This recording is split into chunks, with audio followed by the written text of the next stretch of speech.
কলকাতার ফুটবলের ইতিহাসে আমরা প্রত্যেক দশকে দেখেছি কলকাতা ক্রীড়াঙ্গনকে আলোকিত করেছেন পেছন থেকে অনেকে।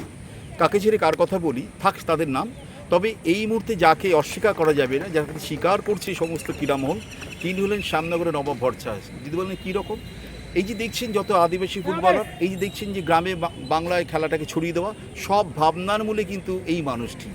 তার ভাবনার শরিক হয়েছেন বর্তমান আইএফের যারা কর্মকর্তা হিসেবে আছেন তারা। আমি এই মুহূর্তে নবাব ভরছাসের কাছে নবাবের একটা এক্সট্রা পরিচয় দিই।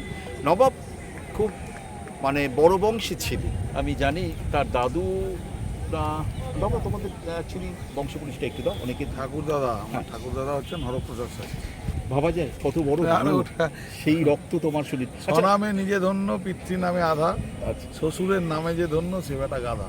আচ্ছা আচ্ছা, যাই হোক কথা আছে। নবাব, একটা জিনিস, এই যে গ্রাম বাংলা ছেলেদের নিয়ে এসে তুমি রাখছো, তাদের প্র্যাকটিস করাচ্ছো, তাদের ফিউচার করে দিচ্ছ, কি আনন্দ পাবেন মধ্যে?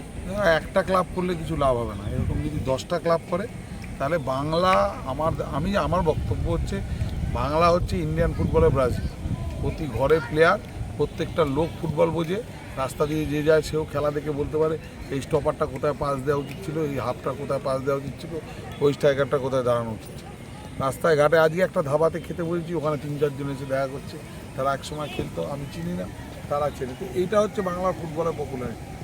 আমরা যেটা করছি, যেটা অন্য অনেকেরই করা উচিত ছিল, একটা টিম তৈরি করছি, নাটচক্র আমাদের রিজার্ভ টিম। আমি নাসিম ভাইকে ধন্যবাদ দেবো যে উনি আমাদের পাশে এসে দাঁড়িয়েছেন। নাসিম ভাই যদি না দাঁড়াতেন, দেখুন ফাইন্যান্স তো একটা বড় ব্যাপার, এতগুলো ছেলে থাকা খাওয়া, তাদের পয়সা দেওয়া, সমস্ত কিছু তো একটা লাগে। একটা খুব বেশি যে আমাদের কাছে খেলে পয়সা পায় তা তো না, কিন্তু তবুও আমাদের ক্লাব ছেড়ে চট করে কেউ প্লেয়ার নিয়ে যেতে পারে না, কারণ ওরা ডিফারেন্সটা বুঝে গেছে। 3 মাসের ফুটবল আর 10 মাসের ফুটবল। আমরা এবছর একদম নিয়ম মেনে 11 মাস প্র্যাকটিস করিয়ে 1 মাস ছুটি দিয়েছি। এটা প্রত্যেকেই তোমার ওখানে রয়েছে, তোমার বাড়ির কাছেই রয়েছে, এই সব করলেন, তাদের থাকা খাওয়া বাড়িতে সব করলেন, এভরিথিং তোমাকে একদম আমাদের এখানে কুক আছে, রান্না খাওয়ার জন্য আলাদা একটা ঘর আছে, প্রতিদিনের বাজার প্রতিদিন চলে আসে, এবং প্রচুর লোক আমাদের সাহায্য করেন। যে সাহায্য একদম বলছি, চাল ডাল তেল পাঠিয়ে সাহায্য করে। তো এই ধরনের নবাব যদি বাংলাতে 10টা থাকে তো অনেক আলোকিত হবে বাংলা। জানি না, আমার মনে হয় যাদের টাকার ক্ষমতা আছে তাদেরও ভাবা উচিত যে আগামী দিনে 10 মাসের টুর্নামেন্ট, 10 মাসের ক্লাব করবো, 10 মাস ফুটবল খেলবো, সেটা ভাবা উচিত। যাদের বেশি বাজেট, আমারই প্রিমিয়ার লিগে এমন অনেক টিম খেলে যাদের জার্সি প্যান্টের টোটাল খরচা আর আমার টিমের বাজেট সমান। তো চেষ্টা করলে এটা করা উচিত, এবং আমার ধারণা করোনার জন্য আমরা একটু পিছিয়ে পড়েছিলাম, সেটা আগামী দিনেও আরও অনেক ক্লাব নিশ্চয়ই ভাববে। ইস্ট বেঙ্গল, মোহনবাগান, মোহামেডান বাদে কলকাতার ফুটবলে একমাত্র নবাবের টিমে বিদেশি কোচ, এটা কতখানি আমি বিশ্বাস করি ইউথ লেভেলে বিদেশি কোচের দরকার, সিনিয়র লেভেলে দরকার নেই। সিনিয়র লেভেলে ইন্ডিয়ান ন্যাশনাল টিমে কোনো বিদেশি কোচের দরকার নেই, দরকার হচ্ছে ইউথ লেভেলে। আমাদের এখানে উল্টোটা হয়, কারণ ওরা, আমার কোচ বিদেশি বলেই বলছি না, ইউরোপিয়ান কোচেরা আমাদের থেকে 200 বছর এগিয়ে আছে। আমরা যদি তাদেরকে ঠিকঠাক মতো কাজে লাগাতে পারি এবং যদি অপরিহার্য বা ভালো কোচ পেয়ে যাই, তাহলে আমাদের উন্নতি হতে পারে। আমরা আমাদের কোচের সঙ্গে গত পরশুদিন 5 বছরের জন্য এগ্রিমেন্ট করেছি। 2027 সাল অবধি স্টিল এখন আমাদের কোচ। আচ্ছা, বেলজিয়াম দেশের নাম বললে আমাদের 2 ফুটবলার কথা ভীষণ মনে পড়ে, লুকাকু, হ্যাজার্ড। হ্যাঁ, সেই দেশের কোচ, ভাবতে পারছেন কোথায় বেলজিয়াম আর কোথায় বাংলা। বাংলা ইউনাইটেড স্পোর্টসের কোচ হিসেবে নবাব ভরছাস নিয়ে এসেছেন এই মানুষটি, স্টিভেন হাওয়ার্ডের কাছে। Please comment on this today's match, please comment on this today. Well, today's match, it wasn't easy at the beginning. Most of the players are still inexperienced on this level.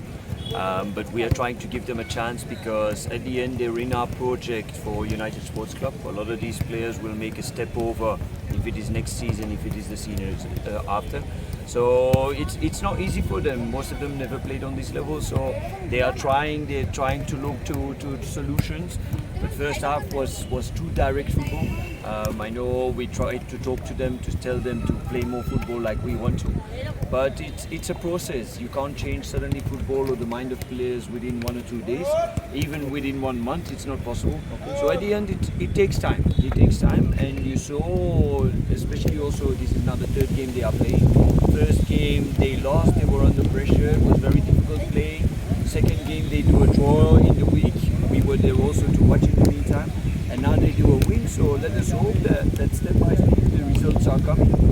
let us more also focus on their way of playing, because it's good to get some results, but we also want them to improve on their way of playing.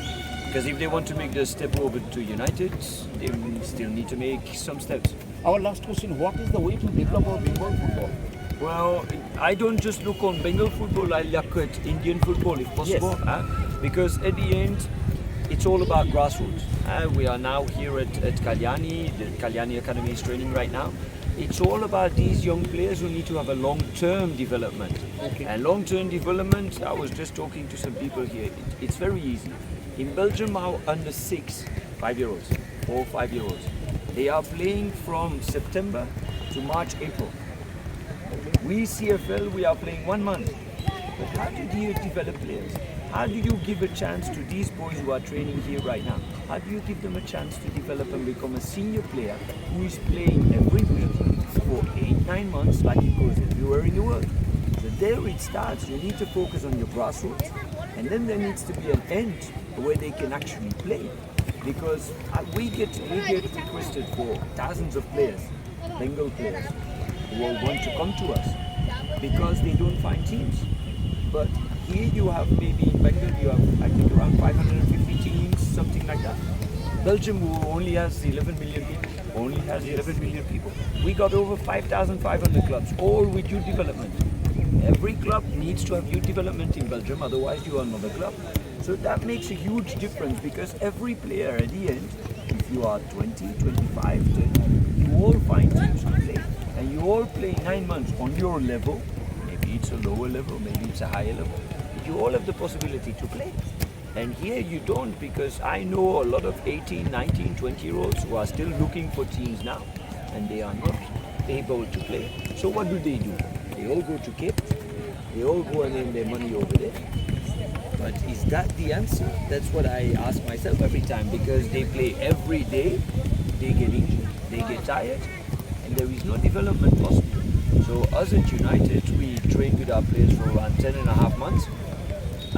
We had to replace some of the experienced players. Tanmoy, who went to Kerala, Prolad, who left for first division team, Yoganath, who went to Assam Rifles, and Dennis, who was our foreign defender, he left back to his country. And we replaced them with 21-year-olds. Other teams, they replace them with 30, 32-year-olds. It's a choice you make, and if you give chances in CFL to young players, you actually get the chance to play. That's a possibility of Bengal football to go up, because it's from your young players, it's your future. A 30-year-old, yes, but a 20-year-old is your future. So we give them the chance, and we try to get results with them. The moment it's going, but now we got Pawanipur coming up. So we will see how it works out.